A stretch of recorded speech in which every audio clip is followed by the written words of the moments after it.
let me tell you about a dark chapter in London's past.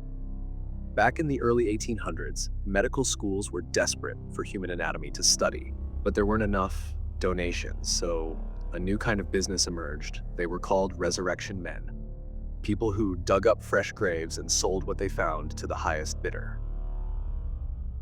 But one group went even further. In 1831, a man named John Bishop led a small gang that realized something disturbing. It was easier to create a supply than to wait for one. They started luring unhoused folks and young street vendors to a rented house in East London. Once inside, they were offered a drink, and then they were never seen again. Bishop and his crew brought the bodies to local hospitals, claiming they were found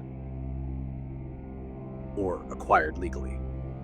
Because the remains were so fresh, they were paid well.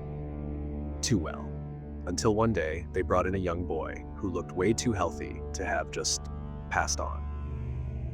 That raised suspicion. The police investigated, and what they found was horrifying. Not only were they digging up graves, they had taken out at least 3 people just to sell their bodies.